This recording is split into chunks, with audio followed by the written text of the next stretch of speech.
Hello there, I'm Christine Scott, tarot reader, and today's video we are going to be looking at and talking about the Fool and the Hermit in the Tarot of Marseille. I'm using the Grimaud deck of 1963. The reason I've just chosen that is, one, I love it, and two, it's very simple, and sometimes in reading cards, simple, less is more. It lets you sort of pay attention to who is doing what when you're wanting to learn. It's just there's many layers to reading cards, and you start off possibly with, say, your books, and it wouldn't matter which cards you're reading, but you have your books, maybe the book that come with the cards, or books that have been recommended to you, or books you found in the bookshop. They're all good. They all have something to tell and share, obviously. And then you sort of move on, knowing your meanings and things like that, and then your symbology. And that is what I've mentioned this on other videos, but I sort of call this, as I said years ago, we used to say this is what the left is learning, the left brain stuff, because that was all the rage in the 80s and the 90s of left brain and right brain. And so the left brain was the text learning, and then the right brain was when you sort of knew it, and your intuition and what would happen. And I'm just saying this as a reminder because I've been reading a long time, but you'd be reading for a client or a friend or a family member or even yourself, and you'd sort of, well, you mightn't say it to yourself, but anyway, normally this card means X, new beginnings and stuff, you know, but I'm getting this feeling, message, well, however it works for you, that this, and you get the confidence to say it, and it may even seem silly at the time, or you can say what you can say to your client is, look, this card is this, and I can see it's that, but something's coming up from me intuitively. Do you mind if I share that with you outside of the realm of what you can see, and or what you may know, and you share it, and lo and behold, you could often, more than not, and the reason I say more than not is because I was reading a lot in Cairns, and I would read for a lot of tourists who I would never obviously see again because it was pre-internet, but a lot of times people come back and say, you know, that was right. And so don't always think, the book says that and that looks like that. If you get something coming for you, up for you intuitively, just share it, because it just might be the key to something that's going to help the person that you're sitting with. Then there's also the other aspect of it, that the client who is sitting in front of you and looking at the cards is getting their own stuff coming up, because it's an energy exchange between the two of you. Even if it's more on Zoom, maybe when you sort of took photos and sent in a letter and the people looked at the cards and said, oh yeah, I'm getting that, that's okay too. But very much from my experience, either on Zoom, it's or face to face, it's very much an energy exchange. So enough about that, but it's just amazing what will come up with these cards. So when you're looking at the Fool, he is both not hobo, beggar, traveller, and jester. And he's travelling with everything that he owns, all in his little bag here. And it takes a little bit of looking, but and it varies from deck to deck, but on Marseille deck it's often a spoon, because historically, in the times when these cards are depicting, from the times that they were created, your travellers would have a spoon with them, and they'd be walking throughout Europe or England or wherever, and they would pull up and there'd be a campfire, and people would say, oh, we've got an extra bit of stew if you'd like some, but we're down, we mightn't have enough spoons, because these implements were not as easy to come by as we have these days. And they go, oh, don't worry, I have my own spoon. No wonder people were dying like they were. They probably put some dirty old spoon in the pot. Whatever, let's not go there. But do you know what I mean? Like, So that's his spoon, and that's a historical thing of, yep, got your stirring stick, got your spoon, got your bag of what you own. Looking at the colours, he is walking on gold, so he's thinking it's opportunistic. There's green with a sense of confidence for him, and with the stick, it is about, well, how does that help him getting along? And so sometimes the Fool can be moving forward into a new direction, but sometimes he can all, depending, it's all contextual, which you hear me talk throughout the videos about context to the question that's being asked. But he might be also someone that's just sitting on that on that stick, going around and around and around in circles, because that can happen as well. So with the dog there, some people say, is the dog traveling with him, or is the dog there to chase him out of towns? Because dogs weren't restrained in bygone years, or not so long ago actually. Dogs were roaming streets in certain areas, and they would often, anyone come in the street, because they're territorial, want to hunt them out to the edge of town. So dogs were often on the edge of town in small hamlets and in villages and things. So you get all that as well. So you've got a lot of royal blue to trusting his intuition, part entertainer with the jestery collar, which he may have nicked that, or the jester gave it to him and said, oh, here, have this, who knows. So he's got part entertainment, and he's also got part with the bloody, as we say in Australia, the arse out of his pants, because displaying that he is separate from all worldly worries. You know, he doesn't go in the mirror and go, how do I look?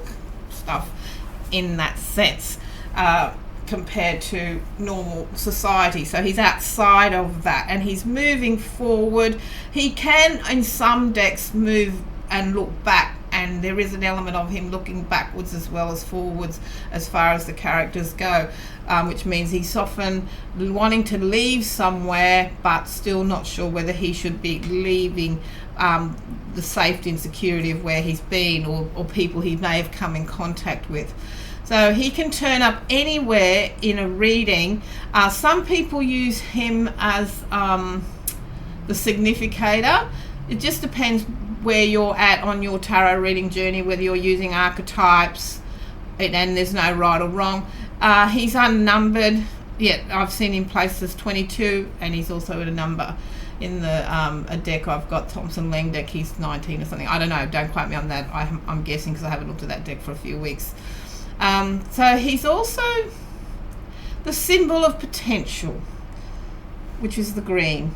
New beginnings, fresh challenges, and there's this element of taking a risk with this card, and he reminds us that we all have free will to do what he wants, what we want. He has the stick connecting him with the earth, so he is looking ahead as to what might be expected, but in a sort of, he's very, in my opinion, with the Fool, he knows who he is. He's very clear about who he is. He's not sort of necessarily fanciful and has any false delusions, because he knows he's a seeker. He loves the open road, and he loves that he can turn up anywhere. There's that sort of energy, and he'll put new energy into a situation. He'll put new energy into a relationship, because whatever card he's facing, there's an energy that's going to go, he's going to put into it. Some readers use, for them, the Fool represents whatever energy's putting in is chaotic, because for some readers, they sort of see him definitely as the village idiot.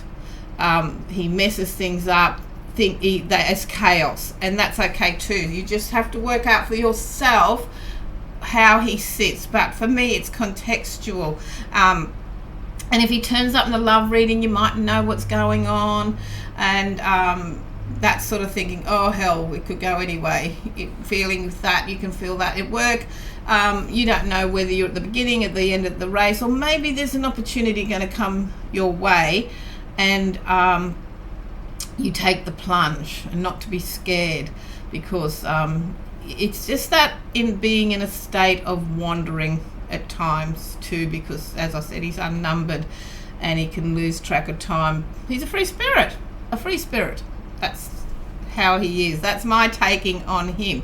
But when we look at him, he's also got some you don't know what's up his sleeve here, because he's warm. You don't know what assets he's got in the bag here, and clearly he's leaving something behind, or he doesn't know what's over the hill. Depends if you're looking that far or away, near or far for that.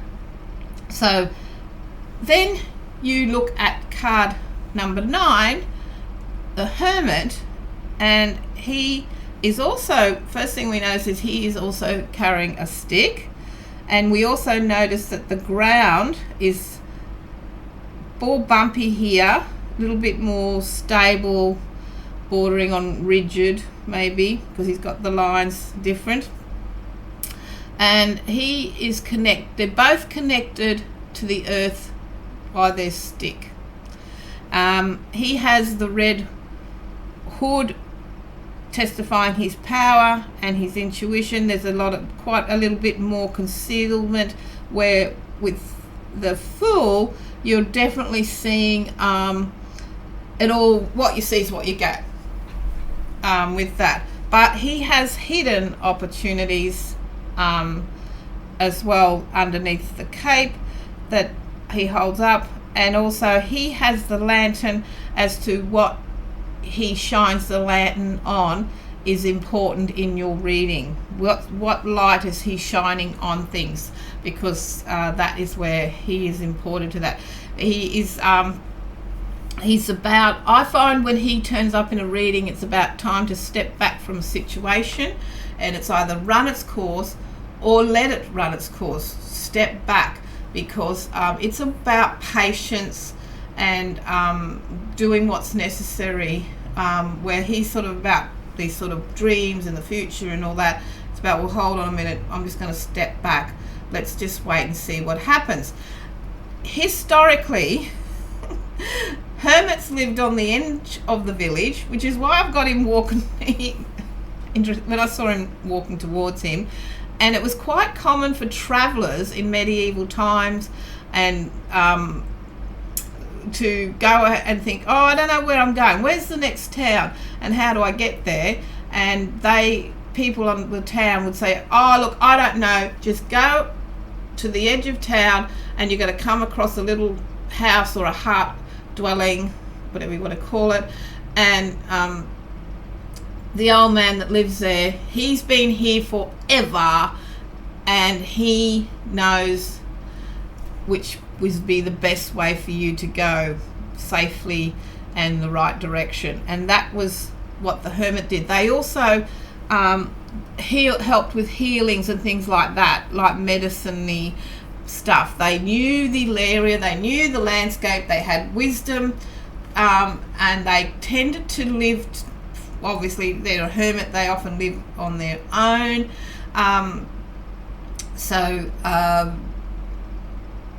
There's this sort of sense of isolation, but very knowledgeable, has this lot of inner power, which is the red under the yellow and the blue, and the yellow coming through, sort of surrounding the red of that energy. So once the Fool has travelled and learned a lot in life, he can easily settle down and become this up the track. So with the readings, if the hermit turns up, as I said, it's good to step back from a situation and let it run its course a little bit. It's not easy, but there's nothing more you can do. So just step back and just let's see what unfolds a little bit. That breathing space. Let's see how things work out. They're sort of like the language of the hermit. In work, it can be something that gets a delay or a setback, and money can be a bit delayed with it all, but also you'll have everything that you need, so no point getting tense about it. In health, it can be sort of old agey sort of concerns, and that I don't do a lot of health readings, but you can have general conversations if clients talk to you. Some readers do well-being readings, about general well-being, but it's always, and I say this on a lot of videos, if people want to ask about health, it's a good idea to just say, look, the best thing is to go and get a diagnosis and see your doctor or health professional all the time, because it just saves the drama of mistakenly but well-meaning giving the wrong information. So I was thinking when I was looking at these cards, so his light is lighting up the fact that, oh, here comes someone free, here comes someone new, maybe I should lighten up a bit, I don't know, there's no question. But the Hermit is just this marvellous thing, and he's also a 9, which is that energy of endings, letting things go, being able to move on. But I was looking at the cards and with this stick stuff, because some people use this card as the beginning in books. You know, you often see it as the first card in particularly if people are doing Rider-Waite-Smith books, or he's at the end. It just depends what the author has decided to do. But I was thinking about what character cards have a stick. Now, the world has a stick.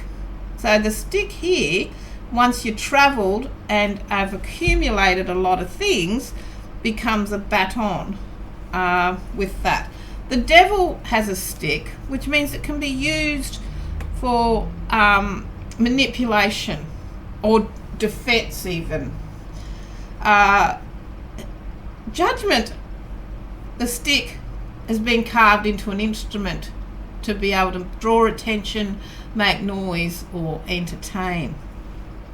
The stick has become an arrow that's about to draw attention to somebody. There's an arrow coming, watch out, or whoever gets stung with the arrow in this card of the Lovers is about, well, what on earth is going to happen there? So then there's a stick in the wheel, and you have to ask yourself, what or who is turning this question? So we don't have a stick in the Tower or the Sun or the High Priestess or the Star or Force or Temperance or the Moon. He could be holding a stick. We don't know what's behind his back, so there's an element of maybe he's got a stick there and he can hit the next person that comes along on the head. I don't know. Now, the stick here with the Fool, when the Fool learns new tricks, he can make an income and create a little bit more, which links in that he has this ability because he's got the collar of the what are they called? The jester, entertainer, and that can link in with the frill to there and the stick to there. Big step to moving on and becoming the 7, but no, I never put limits on people because anything is possible. That might attain things and then unsure if you're really happy with it. So then the stick becomes a scepter there. The royals have scepters, but they're handed to them and handed down. I'll put them over there. That's not a royal. Oh, he has one. So this, if that was the stick with the Fool, well, they've moved around a lot.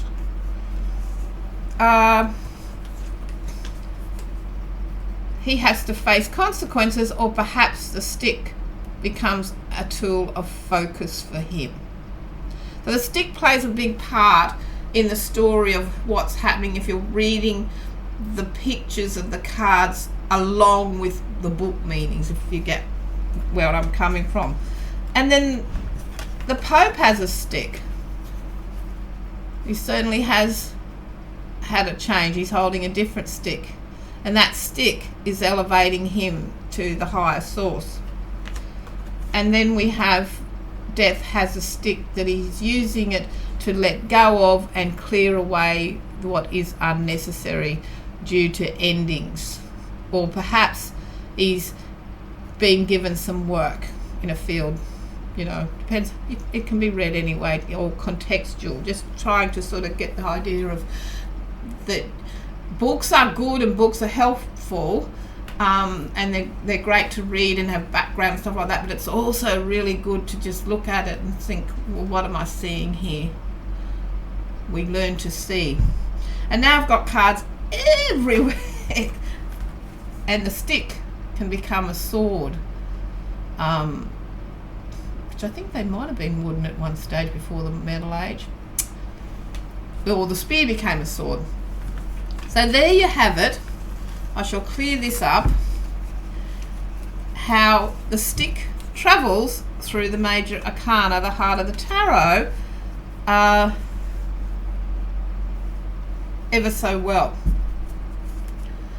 So I'd love you to leave some comments and let me know how you see the stick in the cards, and the lamp and the Fool compared to the Hermit.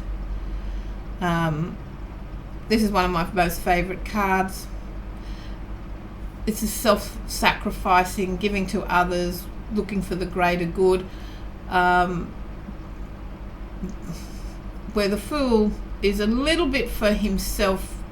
In Maslow's hierarchy, he is like, he doesn't have the shelter. He's seeking the shelter, that base thing of the hierarchy, shelter, and he's moving up. And this is self-actualization in the sense of now you're there to give service to others, to mentor others, to help others. As simplistic as that is another way you can look at it. Many ways. So thank you for watching, and I look forward to seeing you on the next video, and bye for now.